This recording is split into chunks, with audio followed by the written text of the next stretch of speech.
নমস্কার, কৃষ্ণকথাতে আপনাদের সবাইকে স্বাগত। আজকের এই ভিডিওতে একটি অত্যন্ত গুরুত্বপূর্ণ বিষয় নিয়ে আলোচনা করা হবে। দীক্ষা নেওয়ার পর শ্রাদ্ধ বাড়িতে কেন খাওয়া উচিত নয়। ভিডিওটি শুরু করার আগে এই চ্যানেলে যারা নতুন, এ ধরনের বিভিন্ন ধর্মীয় ভিডিও পেতে এবং নিয়মিত গীতাপাঠ শুনতে চ্যানেলটিকে অবশ্যই সাবস্ক্রাইব করবেন। প্রিয়জনদের সঙ্গে শেয়ার করবেন যাতে তারাও উপকৃত হতে পারেন। আর রাধা মাধবের পরম ভক্ত হলে কমেন্টে রাধা মাধবের জয়গান করতে ভুলবেন না যেন। আর ভালো লাগলে অবশ্যই একটি লাইক করবেন। চলুন তাহলে শুরু করা যাক আজকের এই ভিডিও। একবার এক সাধু ঘুরতে ঘুরতে এক গ্রামে এসে পৌঁছান। সন্ধেবেলা তিনি সেই গ্রামের এক মন্দিরে আশ্রয় নেন। সাধুরা যারা পরিব্রাজন করেন, এখান থেকে ওখানে যান, তারা সাধারণত কারোর বাড়িতে থাকেন না বা শয়নও করেন না। কোনো আশ্রম বা মন্দির থাকলে সেখানেই থেকে যান। আর মন্দির সব গ্রামেই সব স্থানেই থাকে।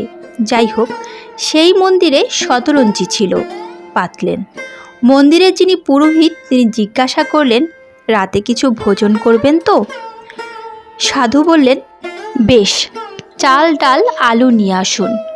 সাধু সেটিকে ফুটিয়ে নিয়ে খেয়ে নিলেন। পুরোহিত দেখলেন মানুষটি ভালো, শুধু শুধু বাইরের চাতালে শোবেন কেন? সাধুকে বললেন, আপনি রাত্রে মন্দিরের ভেতরেই শুয়ে পড়ুন। মন্দিরের মধ্যে সাধুকে শুতে দিয়ে পুরোহিত বাড়ি চলে যান। অনেক রাতে সাধুর ঘুম ভেঙে গেল। আর প্রদীপের সেই অল্প আলোয় তিনি দেখতে পেলেন মায়ের সারা অঙ্গে মহামূল্যবান সব অলংকার রয়েছে। তার তখন মনে হলো, এই সমস্ত গয়নাগাটি মন্দিরের তো কোনো কাজে লাগবে না, আর আমারও তো কিছুই নেই, আমার কাজে লাগতে পারে। এই ভেবে সাধু আস্তে আস্তে মন্দিরের বিগ্রহ থেকে সমস্ত গয়নাগাটি খুলে নিজের ঝোলায় ঢুকিয়ে নিলেন। তারপর খুব দ্রুত কম্বল টম্বল গুটিয়ে রেখে দৌড়ে পালালেন।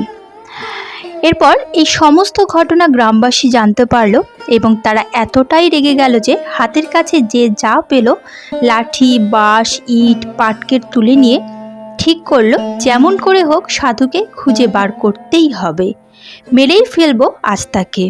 ওদিকে সাধুও গ্রামবাসীদের হাতে ধরা পড়ে যাবার ভয়ে ছুটতে ছুটতে অনেক দূরে চলে এলো। বেশ কিছুক্ষণ বিশ্রাম নেওয়ার পর ঝোলাটির দিকে তাকিয়ে তিনি ভাবছেন, এ আমি কি করলাম? আমি সাধু হয়েছি, ত্যাগের জীবন বেছে নিয়েছি, শেষে কিনা আমি মন্দিরের গয়না চুরি করে পালাচ্ছি। শেষ পর্যন্ত আমার এই হাল হলো, এতটা অবনতি হলো। আমি তো কোনোদিন ভাবতেও পারিনি যে কখনো চুরি করতে পারি। তিনি ভাবতে লাগলেন যে কেন আমার এমন হলো। যাই হোক, তিনি অনেক ভেবে ঠিক করলেন যে যা হয়েছে হয়েছে, মার খেতে হয় তো খাবো, জেল খাটতে হলে খাটবো, তাও আমি এটি যথাস্থানে ফেরত দেব। তখন সেই ঝোলা নিয়ে দৌড়ে দৌড়ে সাধু আবার সেই গ্রামের দিকেই ফিরতে লাগলেন। এদিকে গ্রামবাসীরা সবাই যখন মারমুখো হয়ে বেরিয়ে পড়েছে, তারা দেখে যে সাধু নিজেই ফিরে আসছেন। সেই দেখে উপস্থিত বিজ্ঞজনেরা বললেন, ওকে মেরো না, ও যখন নিজেই ফিরে আসছে, আগে শোনো কি বলতে চায়। সাধু ফিরে এসে ঝোলাটা পুরোহিতের হাতে দিয়ে বললেন, আমাকে মারার আগে একটা কথা আপনি বলুন যে আপনি কি শ্রাদ্ধের পুজো করেন? তিনি বললেন, হ্যাঁ করি। সাধু জিজ্ঞাসা করলেন, তাহলে আপনি কালকে আমাকে যে চাল ডাল আলু দিয়ে গেলেন, সেগুলো কি শ্রাদ্ধ থেকে পাওয়া? তিনি বললেন, হ্যাঁ, শ্রাদ্ধ থেকে ওগুলো পাওয়া। কবে মারা গেছে সে? সাধুর প্রশ্নে পুরোহিত বললেন, এই দিন চারেক আগেই সে মারা গেছে। সাধু আবার জিজ্ঞাসা করলেন, কেমন লোক ছিলেন তিনি? সবাই সঙ্গে সঙ্গে বলল, ভীষণ দুর্নীতিগ্রস্ত লোক, মহা চোর ছিল সে। সাধু নিজেও বুঝলেন ব্যাপারটা, উপস্থিত সকলকেও বোঝালেন। শ্রাদ্ধের অন্নের প্রভাব খুবই শক্তিশালী হয়। তা বলে বলছি না যে সবাই খুব খারাপ লোক, কিন্তু যার মৃত্যু হয়েছে তাকে যখন অন্ন নিবেদন করা হচ্ছে, আর সেই অন্ন যখন আমরা গ্রহণ করছি, তখন মৃত্যু পথযাত্রীর সংস্কার, কামনা ও বাসনা যেহেতু খুব তীব্র থাকে, তাই সেই খাদ্যের প্রভাবও খুব দ্রুত অনুভব করা যায়। বিশেষ করে মৃত্যুর সময় এগুলোর তীব্রতা আরও বেশি থাকে। মানুষের যখন মৃত্যু হয় তখন জীবনে কি করতে পারলাম না, আর শরীর ও মনের যে সকল বাসনাগুলো ছিল সেগুলো আরও প্রবল হয়ে ওঠে, কারণ সেগুলো পূরণ না করে শরীর চলে যাচ্ছে। মৃত্যুর পরে সেই অবস্থায় তার প্রেতজনী বা সূক্ষ্ম শরীরটা থাকে। নিবেদন করা খাদ্যে তার প্রচণ্ড লোভ থাকলেও সে সেটা খেতে পারে না, কারণ তখন সে শরীরে নেই।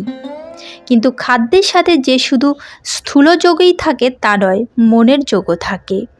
যেমন ধরুন, কোনো বাড়িতে গিয়ে অনেক ভালো মন্দ খাওয়ার পরেও আপনি দেখলেন আপনার ঠিক তৃপ্তি হচ্ছে না।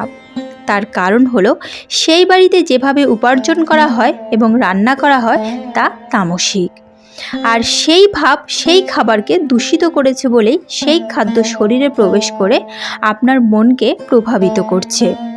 আবার হয়তো কোনো বাড়িতে আপনি খুবই সাদামাটা ডাল ভাত বা আলু সেদ্ধ খেয়ে যেন মনের মধ্যে একটা অদ্ভুত তৃপ্তি ও আনন্দ পেলেন।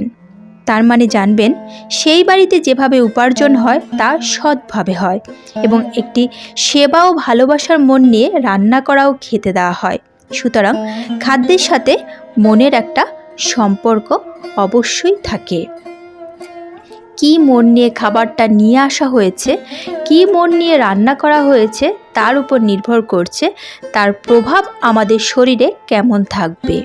সুতরাং মৃতের প্রতি উৎসর্গ করা খাবারের প্রতি মৃত ব্যক্তির একটা প্রবল টান থাকে, বা বলা যায় খাদ্যের যে সূক্ষ্মতা সেটা সূক্ষ্ম শরীর টেনে নেয়। তাই সেই খাবার খেলে মৃতের কামনা বাসনা ও তার কষ্ট আপনার মধ্যে প্রভাব ফেলবেই। বিশেষ করে যদি কারোর দীক্ষা হয়ে থাকে তার উপর বেশি প্রভাব পড়ে, কারণ দীক্ষা নেওয়ার পর সে তার জীবনযাপন পাল্টায়, ধ্যান জপ করে, ঈশ্বর চিন্তা করে বলে তার শরীরের মধ্যে এক ধরনের সাত্ত্বিকতা ফুটে ওঠে। তাই যার দীক্ষা হয়েছে সে তার নিজের মধ্যে ওই খাবারের প্রভাব ভালোভাবে অনুভব করতে পারে। আবার অনেকে আছে দীক্ষা না হওয়া সত্ত্বেও ছোটবেলা থেকেই শ্রাদ্ধ বাড়ির খাবার খেয়েই অসুস্থ বোধ করে। রান্না হয়তো ভালোই হয়েছে, সে অত শ্রাদ্ধের বিষয় হয়তো জানেও না, তাও অসুস্থ হয়ে পড়ে। 2 দিন 3 দিন ধরে তার রেস্ট থাকে। এই কারণেই দীক্ষা নেওয়ার পরে শ্রাদ্ধ বাড়িতে খেতে বারণ করা হয়। শ্রাদ্ধ বাড়িতে যদি বাইরে থেকে বা দোকান থেকে কেউ ফল মিষ্টি বা অন্য কিছু এনে দেয় সেটা খাওয়া যায়, এমনকি যদি আলাদা রান্না করেও কিছু দেয় সেটাও খাওয়া যায়। কিন্তু মৃতকে নিবেদন করা বা তার চিন্তা করা যে খাবার, সেই খাবারটি সাধারণত দীক্ষিত যারা তাদের খেতে বারণ করা হয়। হরে কৃষ্ণ। আজকের মতো ভিডিওটি এখানেই শেষ করলাম। আশা করি আপনাদের ভালো লেগেছে। আজ তাহলে এ পর্যন্তই, দেখা হচ্ছে পরবর্তী ভিডিওতে। ভালো থাকবেন, সুস্থ থাকবেন। জয় শ্রীকৃষ্ণ। রাধে রাধে। সব শেষে আমার সাথে বলুন সেই মহামন্ত্র, শুধু একবার। হরে কৃষ্ণ কৃষ্ণ কৃষ্ণ হরে হরে, হরে রাম রাম রাম হরে হরে।